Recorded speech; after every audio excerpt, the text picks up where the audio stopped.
الحمد لله الحمد لله رب العالمين، الصلاة والسلام على سيد الأنبياء والمرسلين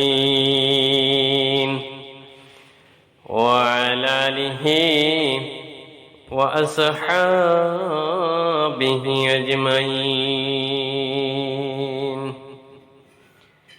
বন্ধুরা আমার, ভাইরা আমার, এই পৃথিবীটা চিরদিন থাকার জায়গা না, সুখের জায়গা না, শান্তির জায়গা না।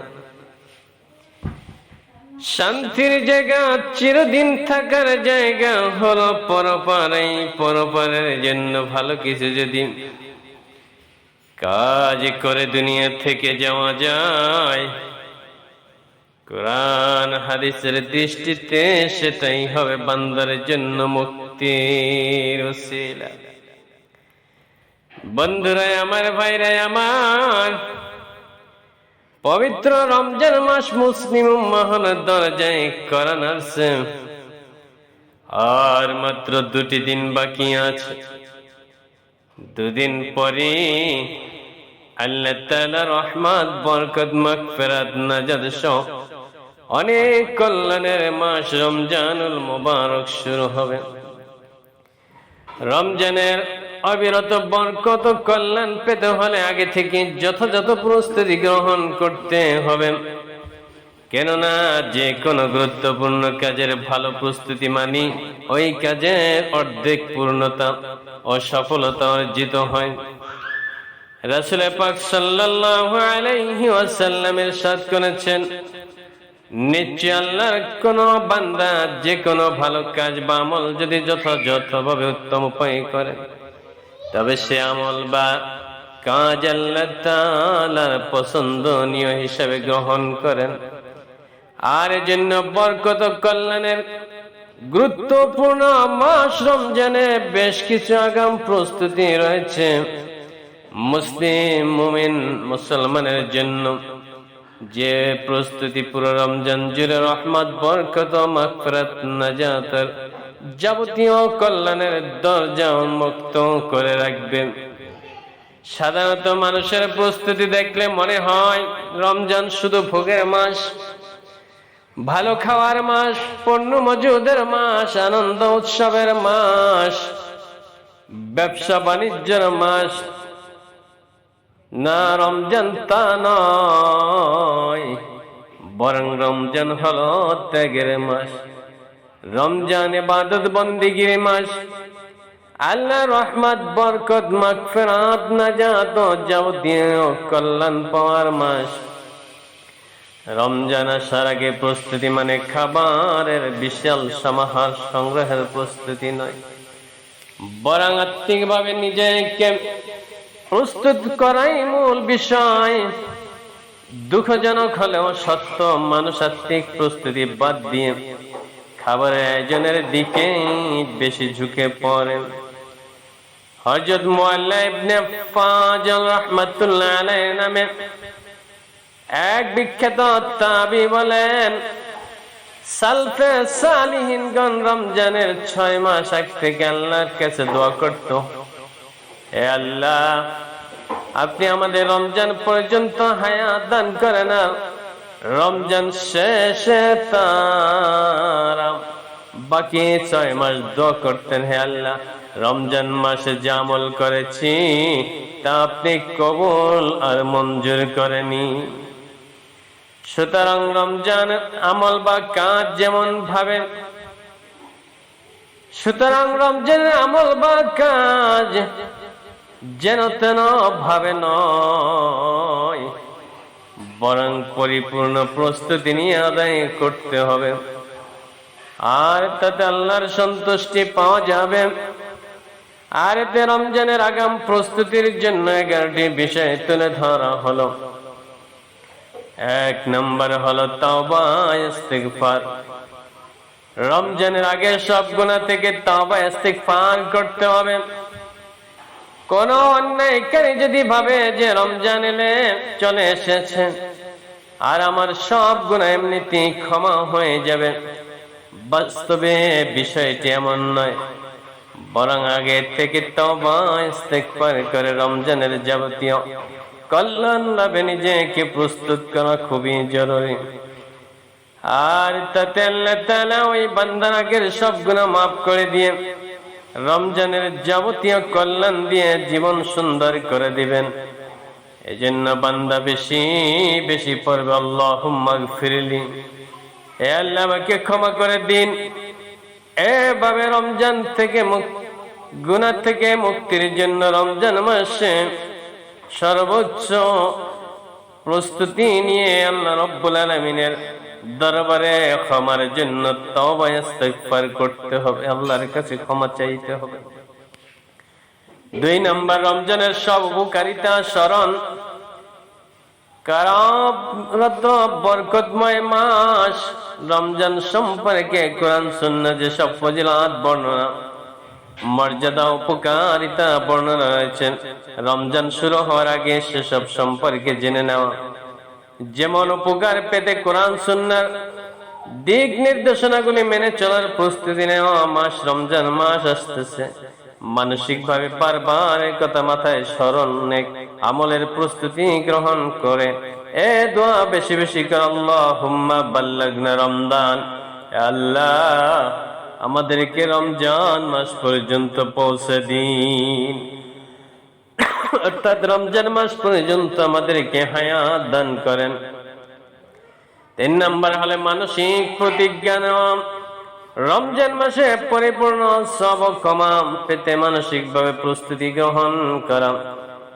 জীবন ভরে যত গুনাহ করেছি এ রমজান মাসে সেসব গুনাহ বা অন্যায় থেকে পরিপূর্ণ ক্ষমা পেতে হবে, সবচেয়ে বেশি সওয়াব পেতে হবে। রমজান শুরু হওয়ার আগে প্রতিজ্ঞা গ্রহণ করা জরুরি। আফসোসের বিষয়, অনেক সময় পূর্ব প্রস্তুতি না থাকার কারণে রমজান মাস পেয়েও মুমিন মুসলমান পরিপূর্ণ সওয়াব ও ক্ষমা পাওয়া থেকে বঞ্চিত হয়ে যায়। প্রতিজ্ঞা এমন ভাবে করা যে চাকরি বাকরি, ব্যবসা বাণিজ্য বা নিজের কাজ যেমনই হোক, আমি আমার বিগত জীবনের সব গুনাহ থেকে নিজেকে মাফ করিয়ে নেব, আমার প্রতি আল্লাহকে রাজি খুশি করিয়ে ছাড়বে ইনশাআল্লাহ। 4 নম্বর, ভাঙতি রোজার কাজা আদায় করা। রমজান শুরু হওয়ার আগে বিগত জীবনে অসুস্থ হওয়ার কারণে বা সফরের কারণে রমজানে ফরজ রোজা কাজা হয়ে থাকলে তা যথাযথভাবে আদায় করে নেওয়া। বিশেষ করে মা বোনদের ভাঙতি রোজা থাকতে পারে, তাই রমজানের আগে শাবান মাসে সময় কাজা রোজা আদায় করে নেওয়া। এতে 2টি ভালো আমল বাস্তবায়িত হবে। প্রথমটি হলো বিগত জীবনের কাজা রোজা আদায় হবে, রমজানের রোজা পালনের আগ্রহ বাড়বে। দ্বিতীয়, সুন্নতের অনুসরণ হবে। রমজানের আগের মাস শাবানে প্রিয় নবী সাল্লাল্লাহু আলাইহি ওয়াসাল্লাম বেশি বেশি নফল রোজা রাখতেন। রমজানের প্রস্তুতি গ্রহণ করতে কাজা রোজা আদায় করার মাধ্যমে সুন্নতের অনুসরণ হয়ে যাবে। 5 নম্বর হলো সাধারণ ক্ষমা পাওয়ার চেষ্টা করা। আল্লাহ তাআলা রমজান মাসে অনেক মানুষকে জাহান্নামের আগুন থেকে মুক্তি দিয়ে থাকেন, তবে সাধারণ ক্ষমা সবার ভাগ্য জোটে না। কেননা এই ক্ষমা পেতে হলে 2টি কাজ থেকে বিরত থাকতে হবে। ক্ষমা প্রার্থনা করে তা থেকে ফিরে আসতে হবে, তা হলো শিরক থেকে মুক্ত থাকা। আল্লাহর সঙ্গে কাউকে শিরক না করা। কেউ ইচ্ছা কিংবা অনিচ্ছায় ছোট বা বড় শিরক করা থাকলে রমজান আসার আগে তা থেকে তওবা ইস্তেগফারের মাধ্যমে ফিরে আসা, হিংসা থেকে মুক্ত পাওয়া, কারো প্রতি কোনো হিংসা বিষয় না করা, কারণ হিংসা মানুষের সব নেক আমলের সেভাবে জানিয়ে দেয় যেভাবে আগুন কাটকে জানিয়ে দেয়। তাই হিংসা পরিহার করে মনকে ক্ষমা লাভে স্বচ্ছ রাখা। 6 নম্বর হলো ফরজ রোজার নিয়ম কানুন জেনে নেওয়া। রমজান মাস আসার আগে রোজা পালনের মাসাইল তথা নিয়ম কানুন গুলো ভালোভাবে জেনে নেওয়া জরুরি। আর তাতে রমজানের রোজা নষ্ট হওয়ার থেকে বা মাকরুহ হওয়া থেকে বা অন্যান্য বিষয়গুলো থেকে জেনে নেওয়ার সর্বাত্মক চেষ্টা করা।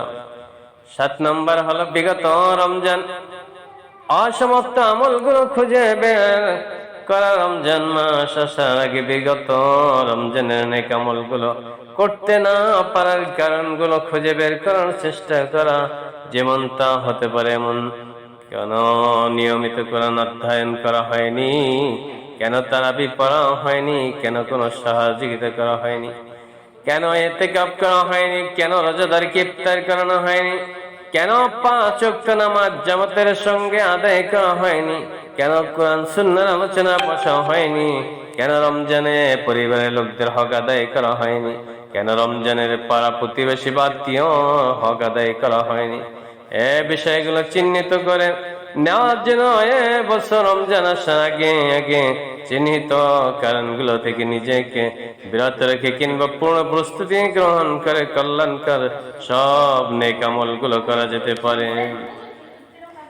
শাবান মাস জুড়ে রোজা রাখার মহড়া চালু রাখা, রমজান মাসে বেশি ইবাদত করতে এবং রোজা রাখার জন্য শাবান মাসে বেশি নফল রোজা রাখা, বেশি বেশি কোরআন অধ্যয়ন করা, নফল নামাজ পড়া, তাওবা ইস্তেগফার করা, ত্যাগের মানসিকতা তৈরি করা, দান সদকা শুরু করা, যাতে মহড়ার বাস্তবায়ন পুরো রমজান জুড়ে সফলভাবে চালানো যায়। 9 নম্বরে রমজান মাসে 24 ঘন্টা রুটিন তৈরি করা।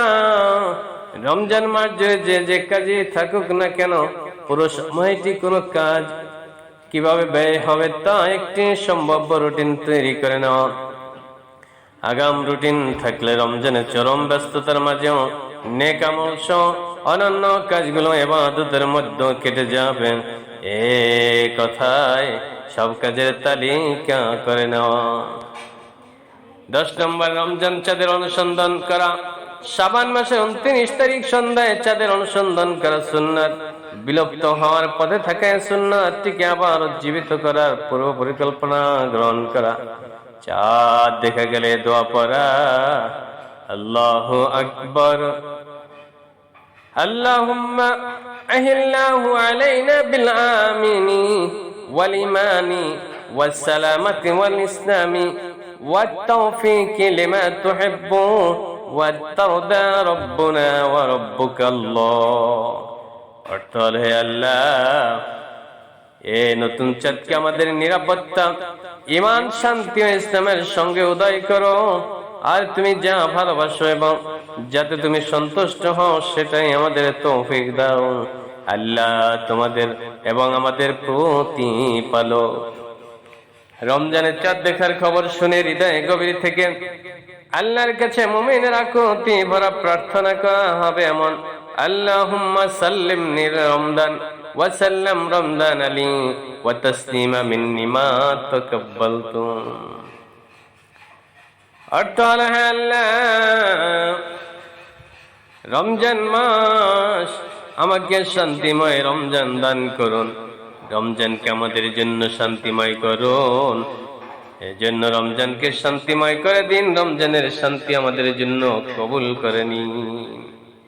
11 নম্বর কাজ হলো বেশি বেশি দোয়া করা। রমজানের আগে আল্লাহর কাছে প্রার্থনা করে, আল্লাহ, আমি যতই চেষ্টা করি তোমার তৌফিক বা ইচ্ছা না থাকলে আমি যেমন রমজান পাবো না, আবার রমজান পেলেও বরকত লাভ সক্ষম হব না। সুতরাং রমজান ও রমজানের নেক আমল করা আমার কাছে চাই, তোমার কাছে এই সুযোগ চাই। আল্লাহ, হে আল্লাহ, রমজানে মুসলিম উম্মাহকে সৌভাগ্যবানের কাতারে নাম লেখানোর তৌফিক দান করুন, রহমত মাগফিরাত নাজাতের কাতারে শামিল হওয়ার তৌফিক দান করুন, রমজানের আগাম প্রস্তুতি গ্রহণ করার তৌফিক দান করুন। আল্লাহ যেন আমাদের সকলকে কবুল করে নেন, মঞ্জুর করে নেন।